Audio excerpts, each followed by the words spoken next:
Pablo ya anciano y ahora además prisionero de Jesucristo. Te ruego por mi hijo Onésimo, a quien engendré en mis prisiones, el cual en otro tiempo te fue inútil, pero ahora a ti y a mí nos es útil, el cual vuelto a enviarte, tú pues recíbele como a mí mismo. Yo quisiera retenerle conmigo para que en lugar tuyo me sirviese en mis prisiones por el evangelio. Pero nada quise hacer sin tu consentimiento, para que tu favor no fuese como de necesidad, sino voluntario. Porque quizás para esto se apartó de ti por algún tiempo, para que le recibieses para siempre. No ya como esclavo, sino más que esclavo, como hermano amado. Mayormente para mí, pero cuanto más para ti, tanto en la carne como en el Señor.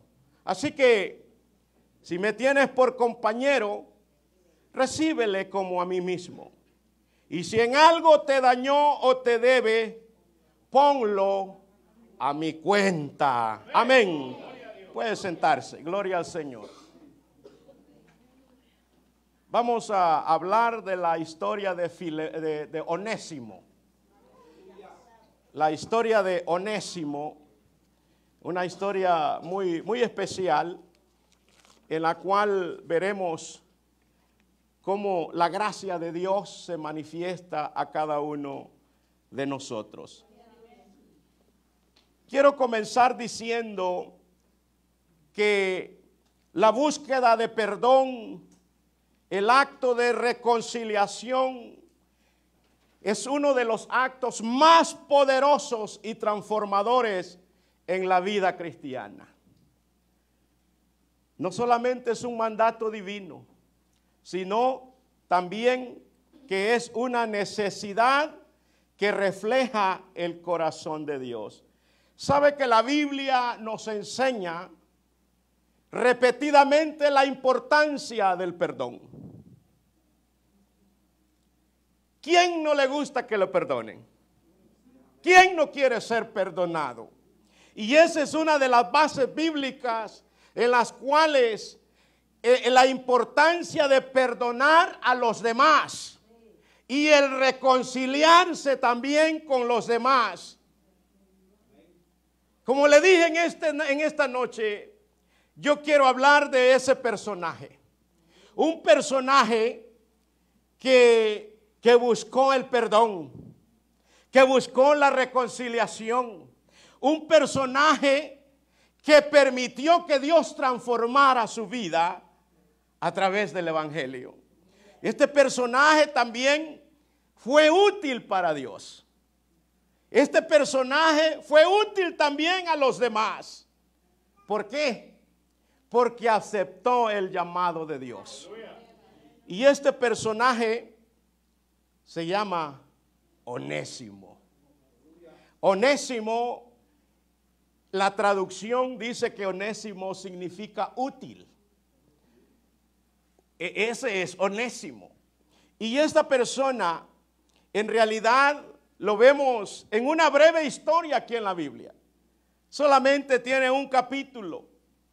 Y en esta historia de este hombre, que es muy breve, nos deja una gran enseñanza a nosotros. La enseñanza del perdón. La enseñanza de la reconciliación en el Señor. Si nosotros pensamos y nos preguntamos, ¿quién fue Onésimo? ¿Sabe que Onésimo, según esta historia, dice que Onésimo fue un esclavo?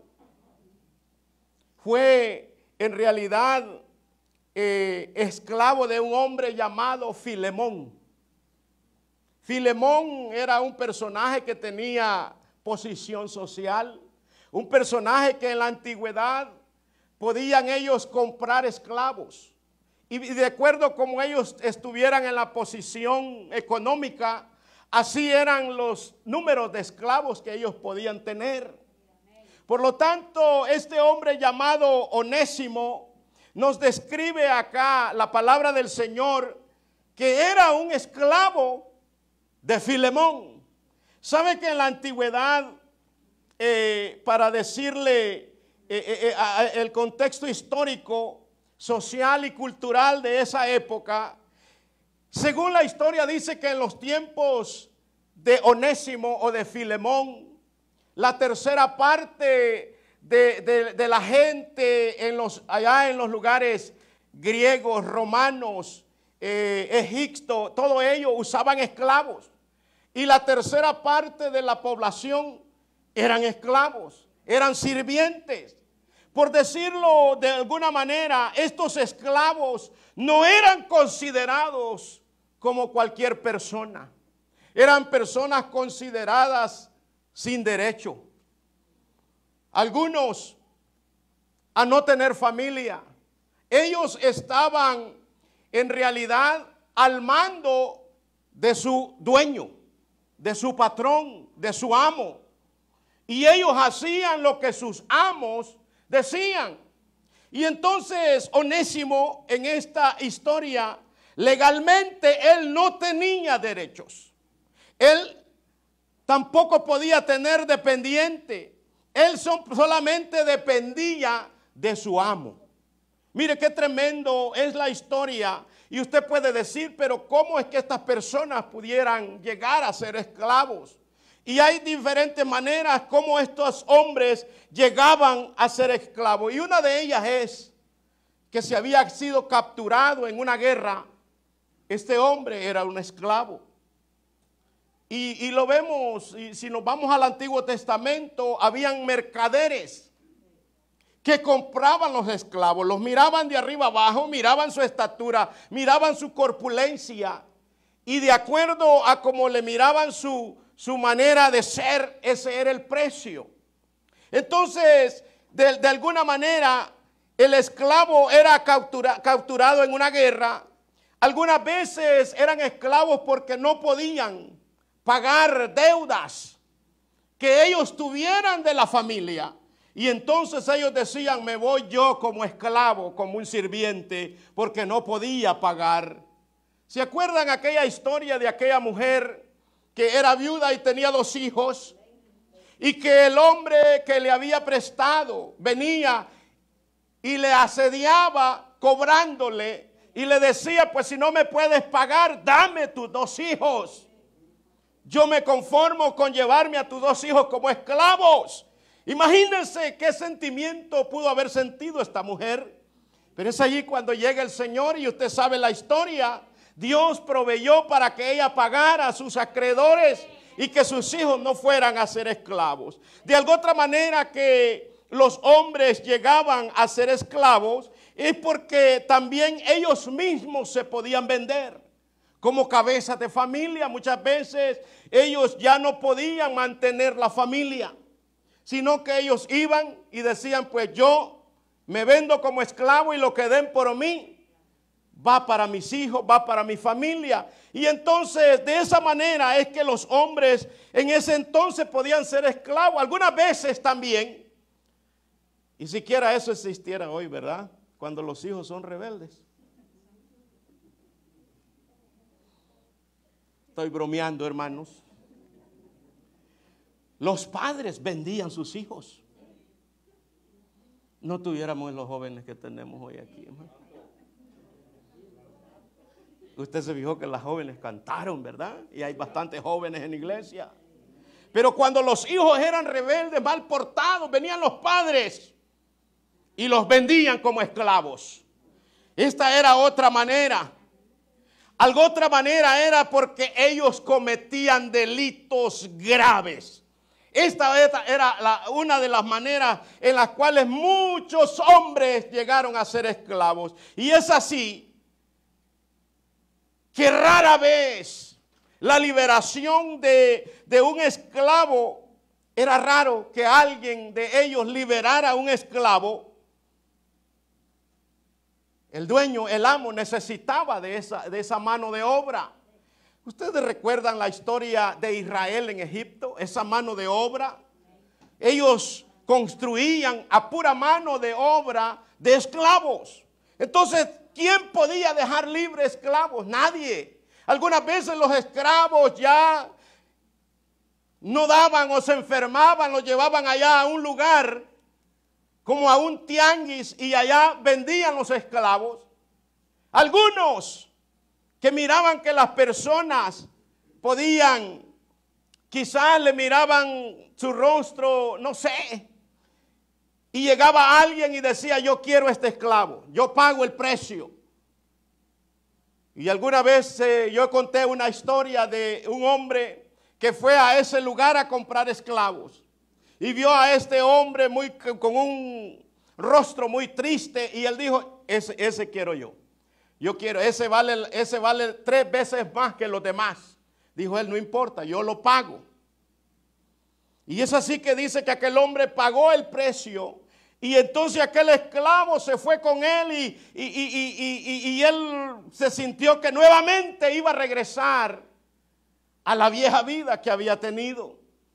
Y cuando llega aquel hombre, escupe la cara de aquel hombre que le había comprado. De una manera él como que quería liberarse, que nadie lo tuviera. Pero aquel hombre le dijo: ¿por qué haces eso? Yo pagué por ti. Y le dijo: sí, ahora yo hago esto porque yo me rebelo. Y aquel hombre le dijo: pues yo no te compré para que seas mi esclavo. Yo pagué el precio para que tú seas libre y hagas tu vida. Y a eso es lo que quiero llegar yo con este mensaje. Que hubo alguien que pagó el precio, hermano, de nuestra esclavitud. Su nombre es Jesucristo, y ahí vamos a llegar ya, hermanos. Gloria al nombre del Señor. Pero yo hago una pregunta esta noche. ¿Qué creen ustedes que le ocurría si un esclavo había ofendido a su amo? Y en este caso, como lo es Onésimo, le había robado a Filemón. Y entonces cuando Onésimo hace este acto, lo que hace es irse de casa, huyendo con lo que había robado. Pero ¿qué cree usted que este hombre, cómo podría pagar? Sabiendo que su amo era el legítimo dueño y amo y señor de él, ¿cuál sería la paga de este esclavo por haberse escapado de casa? Y más, había robado. ¿Qué le ocurriría?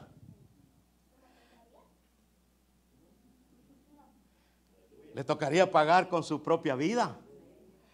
A él le tocaba muerte. Pero esta pregunta se la voy a seguir contestando conforme va el mensaje, porque al ver la epístola que leemos el día de hoy, esta carta a Filemón, estamos viendo aquí una poderosa imagen del ser humano. Vemos aquí a través de esta carta una analogía de lo que es la vida del ser humano. Y esto lo vemos como el hombre puede pagar el haber cometido delitos y pecados delante de Dios. Cómo el ser humano puede él pagar. La Biblia dice que la paga del pecado es muerte. Pero lo que yo veo en esta carta de Filemón, veo varios aspectos acá, que veo cómo alguien paga el precio por la vida de Onésimo.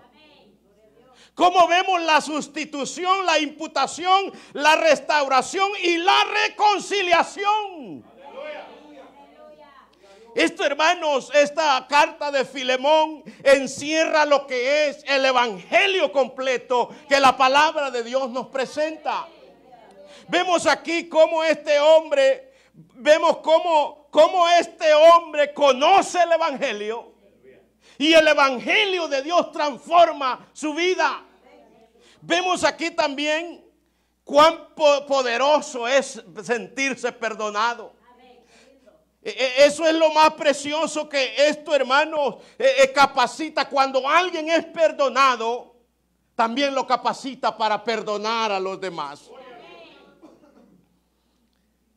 Y la historia de Onésimo va más allá, porque él encuentra la salvación y encuentra que paso a paso va a ir él obteniendo la santificación en Cristo Jesús. Esto, hermanos, es una gran historia de amor que nos refleja la reconciliación, el perdón. Pero aquí encuentro, hermanos, en esta historia 3 personajes. Y de esos 3 personajes es los que son los protagonistas de lo que es esta historia. ¿Verdad que a nosotros nos gustan que nos cuenten historias?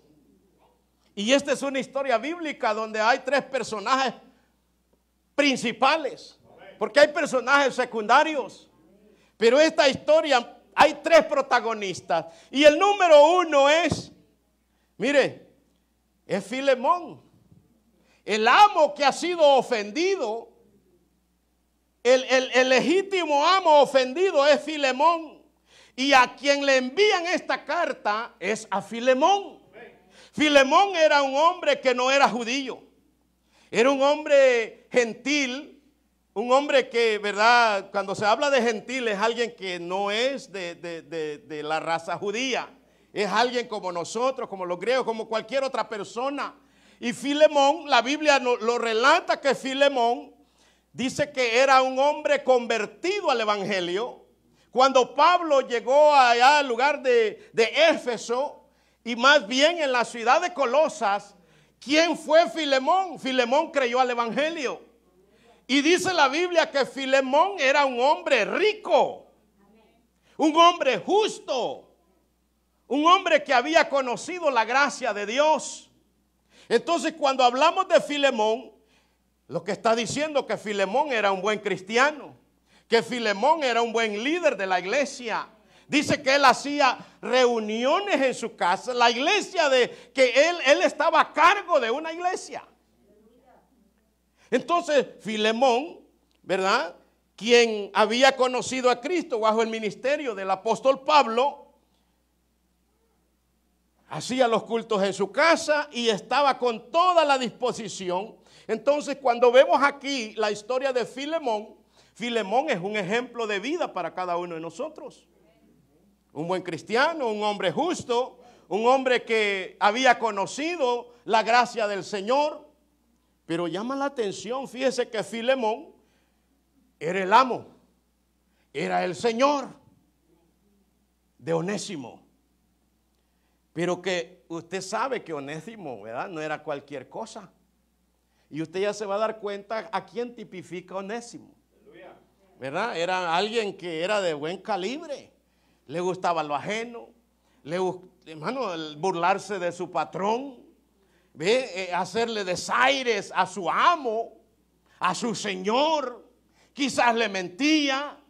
Y eso es lo que vemos aquí, que hermanos, Filemón, ¿verdad?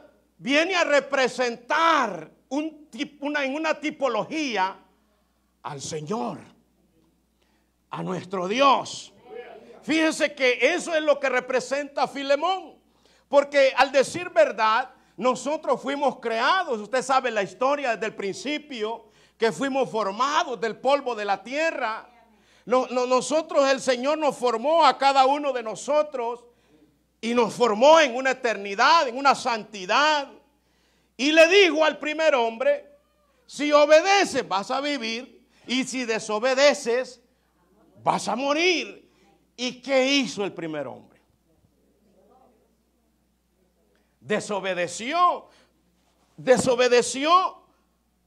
porque alguien también lo incitó y le dijo, es que lo que Dios quiere, lo que Dios sabe es que tú vas a ser igual a Él.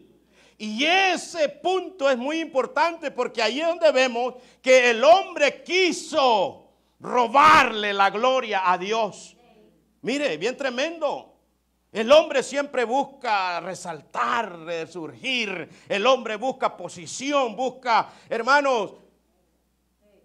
El hombre, sí somos orgullosos, ¿verdad que somos orgullosos? Aunque no digan amén, pero sí lo somos, hermano.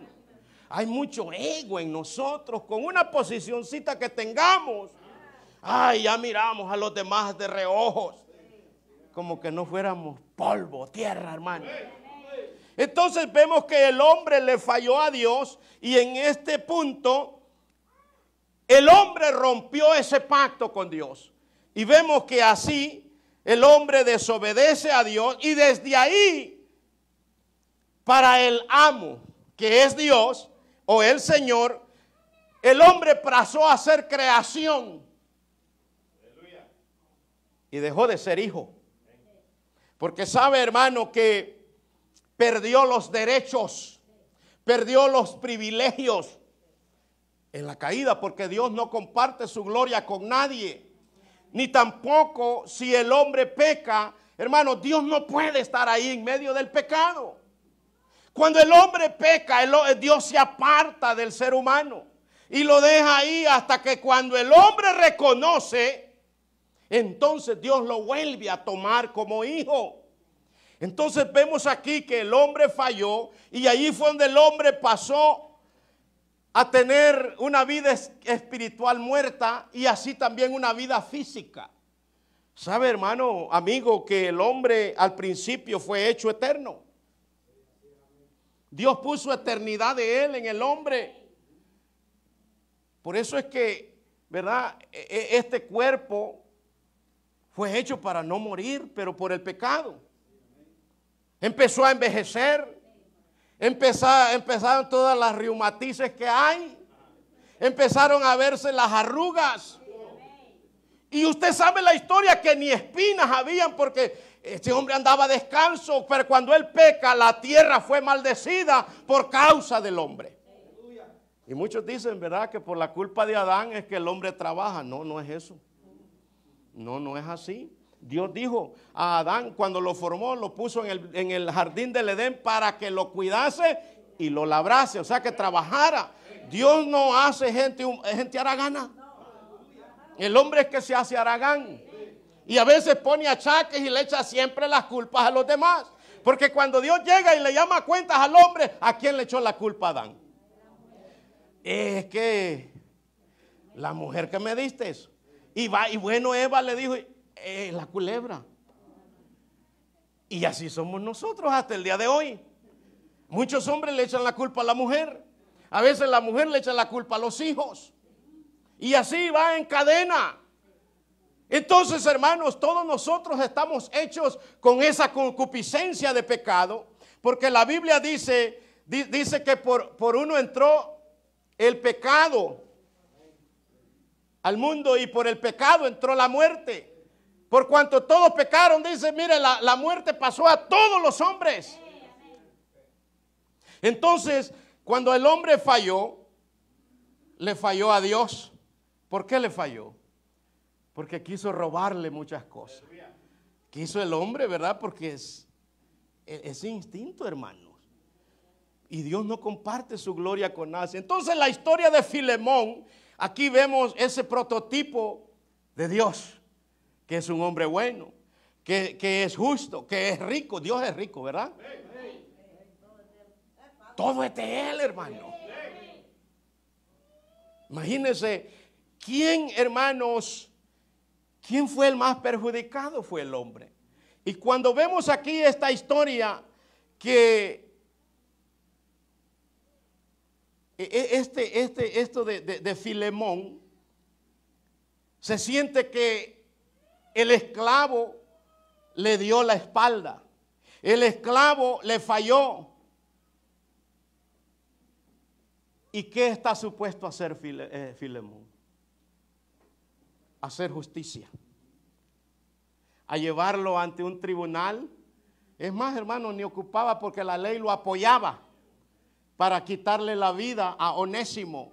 Entonces, este hombre tenía todo legal, toda la posición sobre Onésimo de aplicarle y ejecutarle la ley sobre él. Y es aquí donde vemos que ese esclavo fugitivo lo que merecía era la pena de muerte. Eso era lo que me decía Onésimo, la pena de muerte. Y esto porque era la justicia, era la ley. Entonces cuando el hombre le falla a Dios, La justicia de Dios lo que está diciendo, pena de muerte. Está diciendo convicto. Y usted sabe, hermanos, que la Biblia nos dice que había un acta de decretos en contra nuestra. Había un acta que a cada uno de nosotros nos decía culpable, culpable, culpable. Pero dice que esa acta de decretos Jesús la tomó en la cruz del Calvario y la clavó ahí. Y desde ese momento, hermanos, Él tomó el lugar de cada uno de nosotros. Alabado sea el nombre del Señor. Dice el Salmo 33:5, Él ama la justicia y el juicio. Dice el Salmo 89:14, justicia y juicio son el cimiento de su trono. Dios es un Dios justo. Entonces aquí vemos que Dios debe de castigar el pecado. Y dice que la paga del pecado es la muerte. Es la muerte. Y hasta el día de hoy lo vemos, aunque seamos evangélicos, hermano. ¿Quién evangélico no se va a morir? Porque esa es la paga del pecado. Lo que sí hay que ver, hermano, es que hay algo dentro de nosotros que eso puede gozar eternamente. ¿Verdad que sí? Nuestra alma. Nuestra alma, hermano, hay dos lugares y los dos lugares son eternos. El hombre elige mientras está en vida. Mire, Dios es tan bueno que nos da la bendición de elegir. Elegir dos lugares. Solo hay dos lugares. Está el cielo y está el infierno. Dos lugares. Solo hay dos señores. Dios y el diablo. Dos lugares. Hay dos caminos. El camino ancho y el camino angosto. Solo hay dos. El hombre elige dónde quiere ir. Entonces Dios castiga el pecado. Filemón debía otorgar a su esclavo fugitivo la pena de muerte porque huyó y le robó. Ahora, el segundo personaje que vamos a ver es Onésimo, que antes era útil. Y dice la Biblia, ¿y ahora? Mire, el útil se hizo inútil. Pero cuando el inútil vino al Señor, se hizo útil nuevamente. No les estoy hablando trabalenguas, pero yo le pregunto, hermanos, al principio, ¿verdad que el hombre era útil? Antes de pecar. Y de ahí todos los designios del hombre, dice la Biblia, que eran directos al pecado. Era de continuo hacer lo malo. Usted se ha dado cuenta que el ser más malo es el hombre. Y ahí va usted también, la mujer, hermano. Que hay mujeres malas también. Cuando hablamos del hombre, hablamos en general. Hermanos, yo dije una vez que podemos vivir 50 años de matrimonio y nuestro cónyuge nunca nos va a conocer. Alguien dijo, conoces a tu pareja cuando en realidad hay pelea y hay divorcio. Ahí te das cuenta quién era el enemigo que estaba contigo. Porque así somos nosotros los humanos, bien cambiantes. Hoy te amo, mañana te odio. Hoy te quiero, mañana hay un resentimiento por ahí. Somos bien cambiantes. Pero hablando de Onésimo, este inútil y condenado, mire, y era bien condenado que hasta mañoso era. Era desobediente y se encuentra aquí huyendo de su amo legítimo. ¿Por qué? Porque le había robado. Y este hombre, Onésimo, le había ocasionado agravio a su señor. O sea que Filemón no estaba muy contento. Filemón había recibido ese agravio y ese perjuicio estaba en él. Y de repente Onésimo aparece en Roma. Todos los caminos, dijo aquel. Imagínense, hablando de Roma. Nosotros hablamos, ¿verdad?, de Roma. Es en una metáfora, hablamos de dónde venía, de Roma. Todos los caminos llevan a Roma, le dijo, me perdí. ¿Y de dónde crees que vengo? Le dijo, vengo de Roma. Pero este hombre aparece en Roma, huyendo. Y ve, hermano, algo precioso está por sucederle a este hombre, que era un hombre que era, quizás era buscado allá en su pueblo, y aparece en Roma.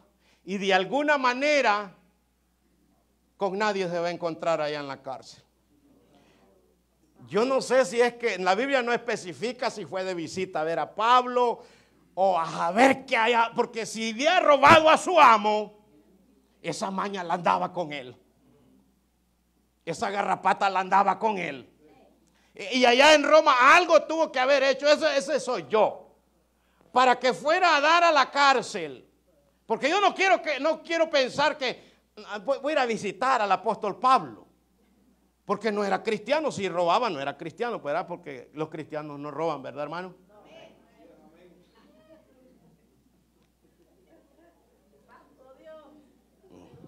Está bueno que digan amén. Y vemos que este hombre,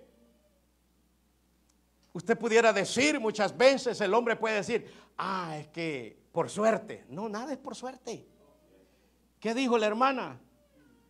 Nosotros no buscamos a Dios. Dios nos buscó a nosotros. Ustedes, dijo el Señor, no me amaron a mí, yo os amé a vosotros. ¿Quién puede decir que andaba buscando a Dios? Nadie. ¿Quién de nosotros contentos vino a la iglesia? Los amigos, bienvenidos. Mire, Dios es el que los ha traído. Alguien usó al Señor como un medio para que ellos vinieran, pero ellos vinieron porque Dios quiso que estuvieran en esta noche aquí con nosotros. Y esto es lo que le pasó a Onésimo. Este ladrón de alguna manera fue a parar también allá a la cárcel. ¿Y qué se encontró ahí? Mire cómo Dios obra, hermanos. De alguna manera a nosotros que estamos ya en este camino, ¿cómo nos ha venido arriaditos, los ha traído el Señor? Algunos, hermanos, los ha traído por una enfermedad. Algo otro los ha traído de la oreja. Algo otro los ha llevado a una cárcel para que reconozca que el amo y Señor sigue siendo Dios. ¿Quién vino aquí por bueno? Nadie. Todos venimos, hermano, fuimos visita alguna vez. Alguien nos invitó y nos trajo. Y este hombre viene y por providencia de Dios se va a chocar con nadie y nada más que el apóstol Pablo. Y cuando vemos esto, que es ahí donde Pablo, este hombre no perdía el tiempo. Este hombre, mientras miraba que había un alma sedienta de palabra, comenzaba, hermano, a predicarle la palabra. Y ahí este hombre Onésimo conoce el evangelio de Jesucristo. Y este hombre se convierte al Señor, porque el Señor dijo, yo he venido, dijo el Señor, a buscar y a salvar lo que se había perdido. Yo no he venido por los justos, dijo, yo he venido por pecadores. ¿Quién está aquí por bueno? Nadie. A veces creemos que somos buenos porque no le hace daño a nadie. Cree que es bueno porque no dice malas palabras. Cree que es bueno porque tantas cosas, hermano. Pero si no ha aceptado al Señor, todavía, hermano, esa tiene que nacer de nuevo, tiene que convertirse al Señor. Hay algo muy importante que aquí debemos de notar, que este hombre iba huyendo, iba roto, hermano, ¿qué mentalidad iba él diciendo? Y quizás ya se le había acabado lo que se había robado. Pero Dios es un experto, hermanos, en reparar corazones rotos. Dios es un experto en sanar lo que está enfermo del hombre. Dios es un experto en liberar todo aquello que está atado. ¿Cuántos de nosotros venimos al Señor con ataduras, vicios que traíamos, hermano, malas mañas y todo ello? Maldicientes, malcriados. ¿Cómo no venimos al Señor? Así llegamos. Pero aquí el Señor nos fue limpiando. Y fue Él reparando aquel corazón que estaba herido, aquel corazón que traía raíces de amargura. Luego le pone gozo de salvación en Él. Y vemos que el Señor, hermano, es el que da vida a todo aquello que está muerto. Por eso, hermano, cuando venimos al Señor, nuestro espíritu revive. Porque el espíritu del hombre está muerto por los delitos y pecados. El hombre tiene una mujer, tiene otra, la mujer tiene un hombre, tiene otro y le da igual. No le redarguye. Hay un vacío que no lo puede llenar con nada de amores. Solamente ese vacío lo llena el Señor Jesucristo. Y cuando Él llega y toma posesión y revive ese espíritu, entonces el ser humano dice: ay, ¿por qué no vine antes al Señor? Es que ahora está vivo. Ha pasado de muerte a vida. Ha sido resucitado su espíritu en el Señor. Ha sido libre. Habían ataduras. Mira, hermano, cuántas ataduras nos tenía el diablo, hermano. Estaba leyendo algo en el libro de Proverbios. Y ahí habla del hombre que le gusta tomar y dice: él no me pasa nada, se emborracha, dice, se le moradean los ojos y dice: él no me pasa nada y mañana es los problemas. Así es el hombre, ¿ve? El hombre peca y dice: no, pero cuando ya se está muriendo, ahí está pidiendo sopas de pollo y todo eso. Aunque sea china, pide. Pero vemos, hermanos, este hombre conoció al Señor en la cárcel.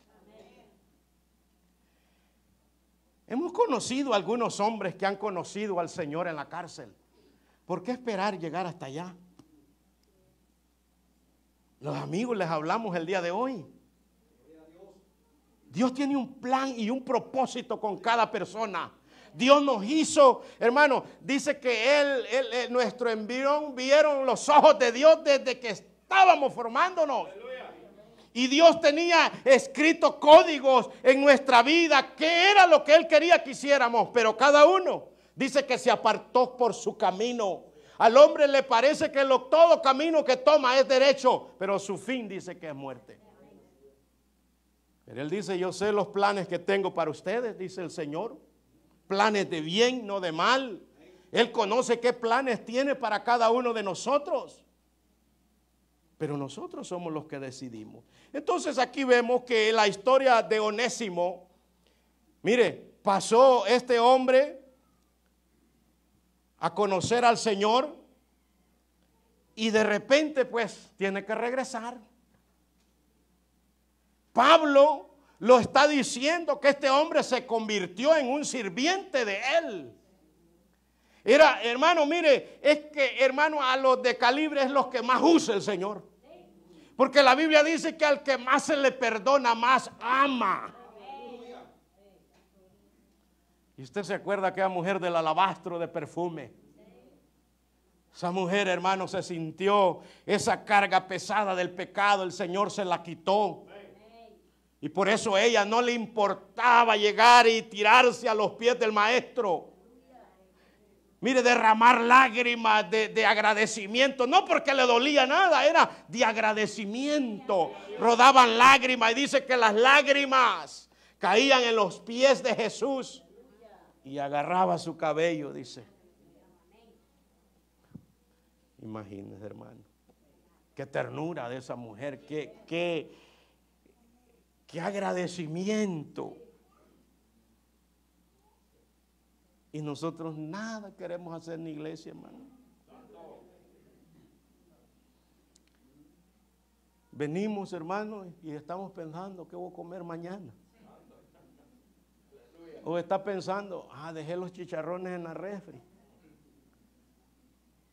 Hay que venir con un corazón agradecido. traer gratitud al Señor y decirle, soy agradecido porque hasta aquí nos ha ayudado el Señor. Yo soy agradecido con Dios, hermanos, porque empezamos nosotros. ¿Se acuerda? La iglesia empezó en una pandemia y mucha iglesia se fue. Pero mire, qué bueno que nadie se murió de la iglesia, ¿verdad? Algunos se murieron espiritualmente, pero físicamente, hermano, Dios ha sido bueno.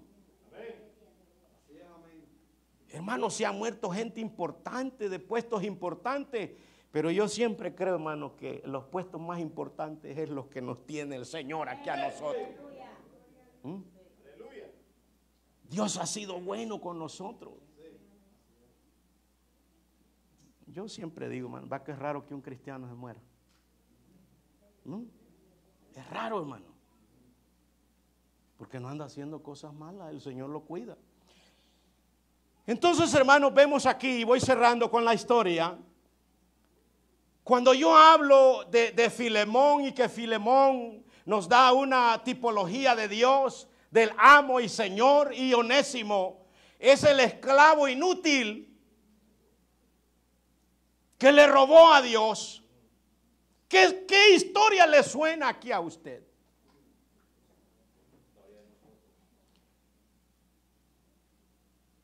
Yo no le quiero llamar Onésimo a usted, pero eso es lo que somos. Nosotros venimos a representar a ese personaje llamado Onésimo. Esta es la historia de todos nosotros. Onésimo nos representa el papel y el rol que nosotros jugamos en esta historia. Es la de Onésimo. ¿Cuántos estábamos muertos en vuestros delitos y pecados? ¿Cuántos le hemos fallado al Señor? ¿Cuántos de nosotros, y bien que lo sabemos, el hombre sabe, cuando le falla a Dios, el hombre sabe, porque hay una conciencia dentro de nosotros que nos dice, eso no estuvo bien. ¿Usted cree que el borracho cuando está tomando, él no sabe que eso no está bien? Y hay cosas, hermano, que yo a veces me pregunto. ¿Y si le da una cerveza a un burro, cree que se la toma? Si le da cocaína a un animal, se lo va a... ¿Verdad que no? Ve lo que hace el enemigo. El enemigo siempre ha querido destruir la imagen de Dios en el hombre. El hombre se hace daño. Miren las cajetillas de cigarros. Ahí dice que da cáncer. Pero el hombre no le interesa. Y algunos que hasta por los oídos echan humo. La nariz. Imagínense, hermano. Y ese es el hombre destruyéndose a él mismo. Y Dios no quiere eso. Dios no los ha hecho para eso. Esta historia, hermanos, venimos nosotros y pensamos aquí que continuamente nuestra conciencia nos está diciendo que hemos ofendido a nuestro Creador. Nuestro interior siempre nos está diciendo, hermanos, que nos hemos rebelado contra Dios. ¿Cuántas veces el Señor nos ha hablado? ¿Cuántas veces el Señor tuvo que hablarnos a nosotros para que entendiéramos? Muchas veces. Y Dios es bueno que da una oportunidad, da otra oportunidad y da otras oportunidades. Pero llegará un día que las oportunidades se acaban. Entonces aquí dice la Biblia, aleluya, por cuanto todos pecaron y están destituidos de la gloria de Dios. Hermano, la pena de muerte era la sentencia para el hombre. Aquí vemos que aparece el tercer personaje y con esto voy a cerrar. Aparece un personaje, aquí la Biblia es del apóstol Pablo, pero él está tipificando a un mediador. Este hombre le está diciendo, recíbelo. Y lo que él te debe, ponlo a mi cuenta. Yo te lo voy a pagar. Es más, le dice, tú también te debes a mí. Mire, aquí vemos la historia del Evangelio. Pablo está jugando un rol de un mediador que paga la cuenta. Cuando yo leo esta historia, vemos aquí en el verso 16, le dice, recíbelo no ya como esclavo, sino como más que un esclavo, como un hermano amado.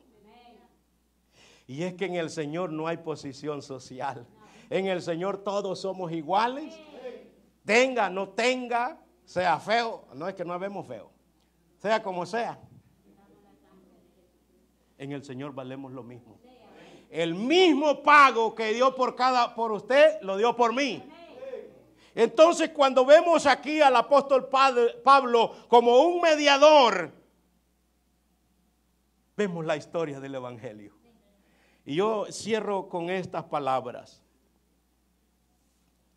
Imagínese usted al Padre y al Hijo platicando y diciéndole el Hijo al Padre, Padre, ¿cómo te han ofendido? Padre, se han burlado de ti. Padre, mira cómo han querido robarte la gloria. Y él dice, sí, hijo, pero ¿quién podrá pagar el precio para la redención? Y él le dice, envíame a mí. Yo voy a ir a pagar el precio. Yo voy a ir a pagar, ponlo a mi cuenta. Yo voy a ir a redimirlo, voy a ir a dar mi vida por ello. Sí, hijo, pero te van a escupir el rostro, te van a azotar, te van a hacer tantas cosas. Es más, toda mi ira caerá sobre ti. Todo ese peso del pecado caerá sobre ti. Y él dice, sí, papá, yo voy. Envíame. No me importa ir a la cruz del Calvario y pagar por todos ellos. Porque no hay nadie allá, ni en el cielo, ni en ningún otro lugar que pueda pagar el precio. Sino que Él vino, dice la Biblia, y allá en una cruz fue crucificado. Y la Biblia dice, maldito el que es crucificado en una cruz. Entonces el Señor dice que tomó la maldición del pecado nuestro, la tomó en Él. Y fue a la cruz del Calvario, se burlaron de Él, lo crucificaron y lo asesinaron, hermanos. Y vertió hasta la última gota de sangre. El precio del pecado fue tan grande que Jesús sintió en la cruz que le dijo al Señor Padre, Elí, Elí, ¿se acuerdan esas expresiones? Lama sabactaní, que quiere decir, dice la Biblia, Padre, Dios mío, ¿por qué me has desamparado? En ese momento el peso del pecado cayó sobre Jesucristo. Y cuando Él dio ese grito de guerra, en el último suspiro dijo Él, consumado es, hecho está, he cumplido. La Biblia dice, hermanos, en el libro de Isaías que leyó nuestro hermano, mas Él herido fue por nuestras rebeliones, molido fue por nuestros pecados. Dice que el castigo de nuestra paz fue sobre Él y por su llaga, dice, hemos sido curados. Todos nosotros, dice, le tuvimos por azotado y abatido. Cada uno de nosotros se apartó por su camino, mas Él cargó, dice, sobre Él el pecado de todos nosotros. Oh, alabado sea el nombre del Señor. Póngase de pie.